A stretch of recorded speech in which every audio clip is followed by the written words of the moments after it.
ভূমিকায় অবতীর্ণ হচ্ছেন। আমরা সকলেই অবগত হয়েছি, দীর্ঘ প্রায় 1.5 যুগ ধরে আমাদের দেশের শাসন ক্ষমতায় জগদ্দল পাথরের মতো শেখ হাসিনার ফ্যাসিস্ট সরকার জনগণের উপর চেপে বসেছিল, যেটা প্রায় 1.5 যুগ ধরে এদেশের আওয়ামী ঘরানার রাজনীতির বাইরে যারা ছিল সকলেই তারা নির্যাতনের শিকার ছিল। সেই নির্যাতনের মুক্তির বাহক হিসেবে আবির্ভাব ঘটেছিল ছাত্র জনতার বৈষম্য বিরোধী, কোটা বিরোধী আন্দোলনের মাধ্যমে।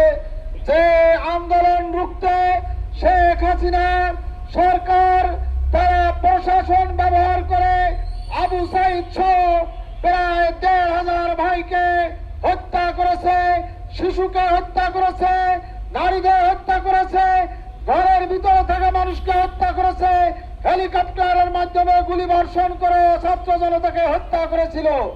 হত্যা করে তারা এই আন্দোলন দমাতে পারেনি। এই আন্দোলনের উদ্দেশ্য ছিল বৈষম্যহীন, কোটাবিহীন একটি সন্ত্রাস মুক্ত, মাদক মুক্ত একটি মানবিক বাংলাদেশ দেখার স্বপ্ন নিয়ে ছাত্র জনতা আন্দোলন করেছিল।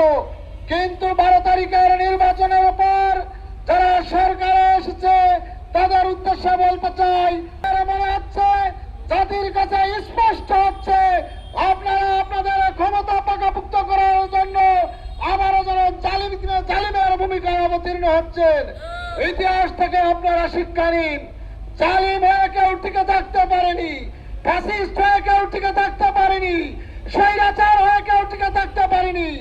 এদেশের ছাত্র জনতা আন্দোলন করতে জানে।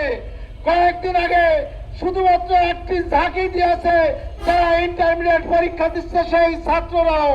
এটা থেকেও আপনারা শিক্ষা নিন। যদি সঠিক পথে না আসেন আবারও জুলাইয়ের সৃষ্টি হবে, আবারও আপনারা ভাত থেকে পালিয়ে যেতে যাওয়ার মতো পরিস্থিতির সৃষ্টি হবে। এরকম পরিস্থিতির যাতে সৃষ্টি না হয় এ কারণে আপনাদের সুবোধ বুদ্ধির উদয় হোক।